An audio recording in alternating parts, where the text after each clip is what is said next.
Hi friends, welcome to my channel. ఈరోజు మనం ఈ వీడియోలో కార్తీక పురాణం గురించి తెలుసుకుందాం. కార్తీక మాసం ఎంతో పవిత్రమైన మాసం. అలాంటి ఈ మాసాన్ని గురించి వశిష్ఠ మహర్షి ద్వారా జనక మహర్షి తెలుసుకుంటాడు. జనక మహారాజు కోరిక మేరకు వశిష్ఠ మహర్షి చెబుతూ ఉన్నట్లుగా కార్తీక పురాణం కొనసాగుతుంది.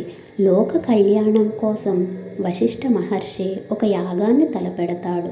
అందుకు అవసరమైన యాగ ద్రవ్యాల కోసం ఆయన జనక మహారాజు దగ్గరికి వెళతాడు. ఆయనను సాదరంగా ఆహ్వానించిన జనక మహారాజు విషయమేమిటని ఎంతో వినయంగా అడుగుతాడు.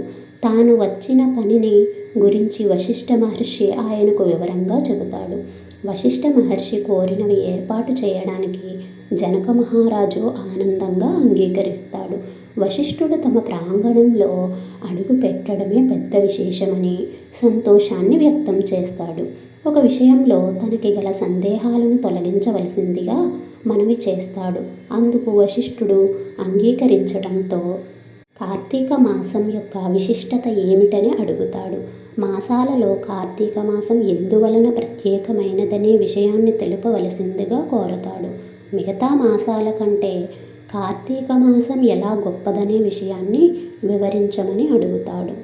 వశిష్ఠుడు తన యాగానికి అవసరమైన ద్రవ్యాలను సమకూర్చుతానని చెప్పిన జనక మహారాజుకు ఆశీస్సులు అందజేసి కార్తీక మాసం యొక్క విశిష్టతను గురించి తెలుసుకోవడానికి జనక మహర్షి ఆసక్తిని చూపడం, ఆతృతను కనబరచడం వశిష్ఠుడికి ఆనందాన్ని కలిగిస్తుంది.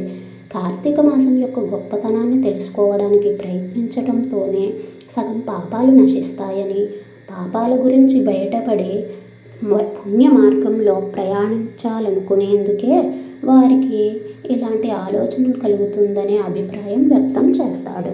కార్తీక మాసం శివకేశవులిద్దరికీ ఎంతో ప్రీతికరమైనది.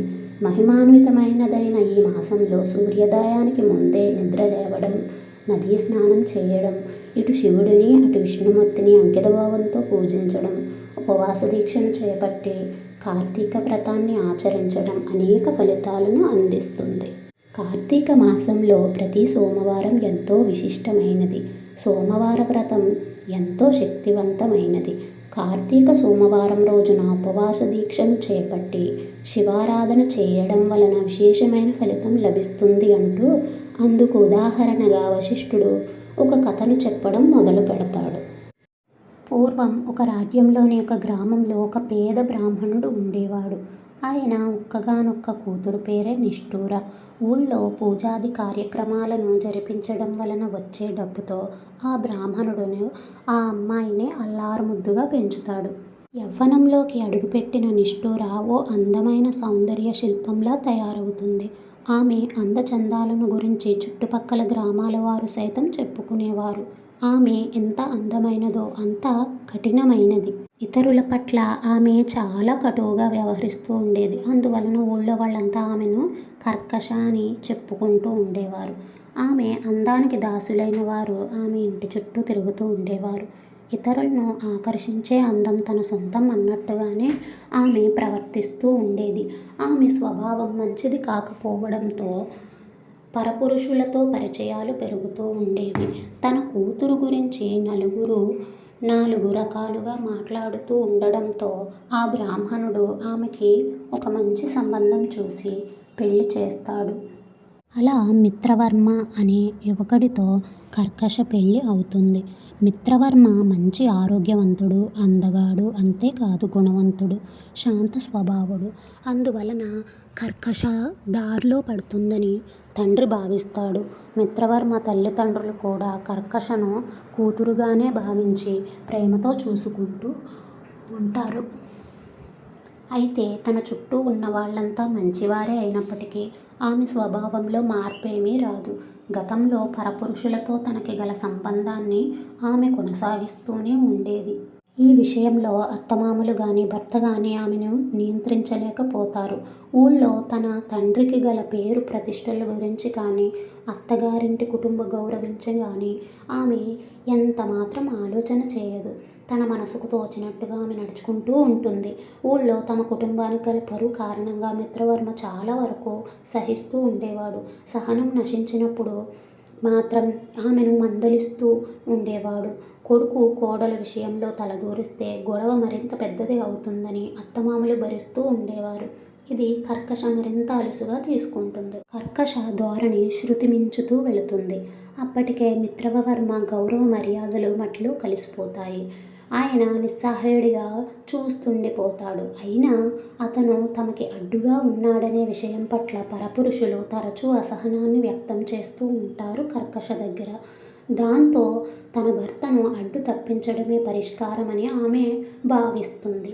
ఒకరోజు రాత్రి తన భర్త గాఢ నిద్రలో ఉండగా ఆమె అతనిని హతమారుస్తుంది. అతని శవాన్ని పొలిమేర్లలోని పాడుబడిన బావిలో పారేస్తుంది. ఏమీ ఎరగనట్టుగా అక్కడి నుండి తిరిగి వచ్చేస్తుంది. మిత్రవర్మ తల్లిదండ్రులు జరిగినది గ్రహించి చాలా బాధపడతారు. కర్కశకు పరపురుషుల అండదండలు ఎక్కువగా ఉండటం వలన ఆమెను ఏమీ అనలేని పరిస్థితి. అందువలన తమ కొడుకు లేని చోటున తాము ఉండకూడదని భావించి కర్కశ కంట పడకుండా ఆ ఊరు నుంచి వెళ్ళిపోతారు. కాలంగా తనని అదుపులో పెట్టడానికి ప్రయత్నించిన భర్త లేడు, అత్తమామలు లేరు. అందువలన ఇక తాను ఏం చేసినా అడిగేవారు లేరని ఆమె భావిస్తుంది. అప్పటి నుంచి ఇక మరింత స్వేచ్ఛగా ప్రవర్తించడం మొదలు పెడుతుంది.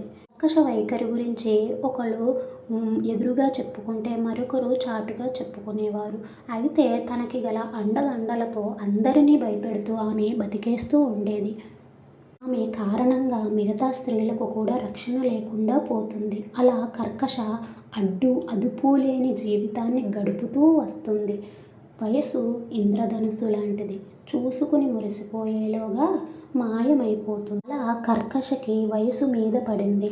మనసులో ఉండగా అనుకోగానే వయసులో ఉండగా చేసిన పనుల కారణంగా అనారోగ్యాలు ఆమెను చుట్టుముడతాయి. కర్కశ దేహ సౌందర్యం చూసి మాత్రమే ఆమె వెంటపడిన వాళ్ళంతా ఇప్పుడు తాము కనిపిస్తే ఏ సహాయం అడుగుతుందో అని తప్పించుకొని తిరగడం మొదలు పెడతారు.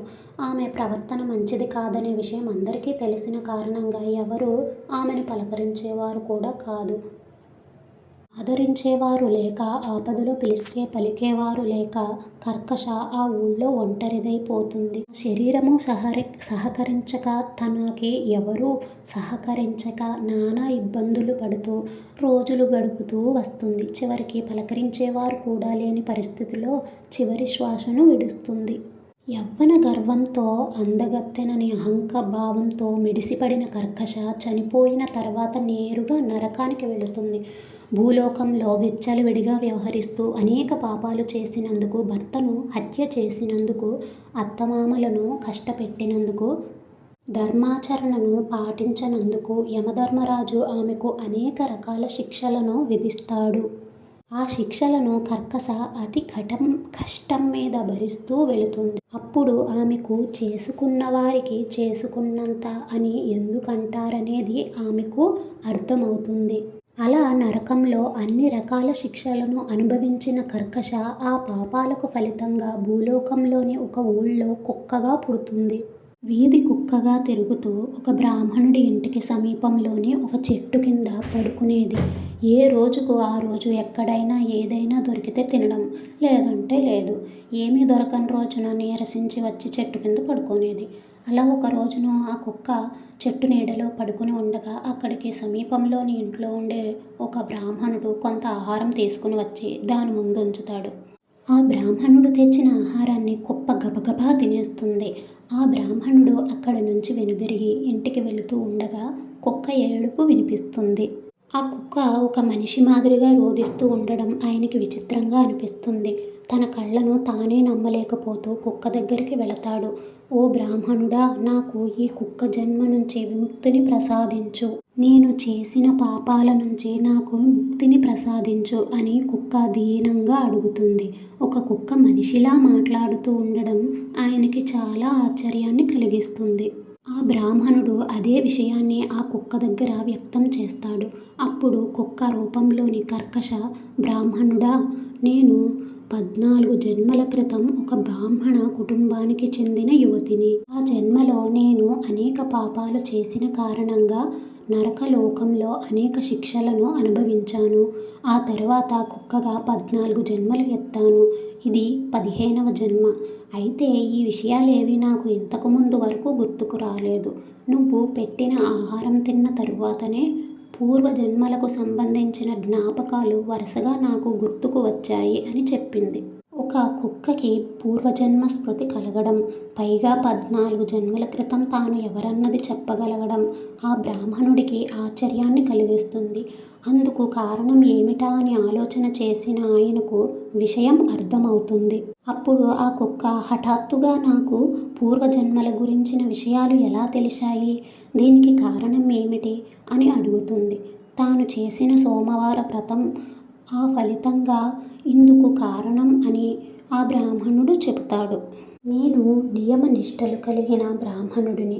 ఆచార వ్యవహారాలకు నేను ఎంతో విలువను ఇస్తాను. భగవంతుడి ఆరాధన పూర్తయ్యే వరకు ఎలాంటి ఆహారం తీసుకోను. అలాంటి నేను కార్తీక మాసంలో ప్రతిరోజు శివాభిషేకం చేస్తూ ఉంటాను. ఇక కార్తీక మాసంలో సోమవార వ్రతం ఎంతో విశిష్టమైనటువంటిది. ఈ వ్రతాన్ని ఆచరించేవారు ఉదయం నుంచి ఉపవాసం ఉంటూ నక్షత్ర దర్శనం తర్వాత భోజనం చేస్తారు. ముందుగా జీవరాశికి కొంత ఆహారాన్ని అందించి ఆ తర్వాతనే భోజనం చేయవలసి ఉంటుంది. ఈ రోజున సోమవార వ్రతం ముగించి ముందుగా ఆ ప్రసాదాన్ని నేను నీకు ఆహారంగా అందించాను.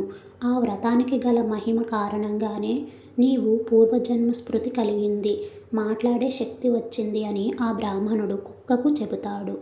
అప్పుడు ఆ కుక్క, ఓ బ్రాహ్మణుడా, నువ్వు చేసిన మేలును నేను ఎప్పటికీ మర్చిపోలేను. అయితే ఇప్పటి వరకు నేను పడిన బాధలు వేరు. పూర్వజన్మల స్మృతి కారణంగా ఇక ముందు మరింతగా బాధపడాల్సి వస్తుంది. అందువలన నాకు ఈ కుక్క జన్మ నుంచి ముక్తిని ప్రసాదించు అని ప్రాధేయపడుతుంది. ఆ బ్రాహ్మణుడు అంతవరకు అనేక సోమవ్రతాలను చేసి వచ్చాడు. అందువలన ఆ కుక్క బాధను చూడలేక ఒక సోమవార వ్రతం యొక్క ఫలితాన్ని ఆ కుక్కకు ధారపోస్తాడు. దాంతో ఆ కుక్క ఆ జన్మ నుంచి విముక్తిని పొంది దివ్య శరీరాన్ని ధరించి శివలోకానికి చేరుకుంటుంది. ఈ కథను జనక మహారాజుకు వశిష్ఠ మహర్షి చెబుతాడు. అలా ఒక యువతి తాను చేసిన పాపాల కారణంగా 15 జన్మల పాటు కుక్కగా పుడుతూ నానా బాధలు అనుభవిస్తూ వచ్చింది. అలాంటి కుక్క సోమవార వ్రతం ఫలితం కారణంగా శివలోకానికి చేరుకుంది. సోమవార వ్రతానికి అంతటి శక్తి ఉంది. అది ఎలాంటి పాపాలనైనా భస్మం చేస్తుంది. పుణ్యరాశిని అమాంతంగా పెంచేసి ఉత్తమ జన్మలకు కారణమవుతుంది. ఉత్తమ గతులను పొందడానికి దోహదం చేస్తుంది. కార్తీకంలో అలాంటి సోమవార వ్రతం చేయడం మర్చిపోకూడదు అని సెలవిస్తాడు.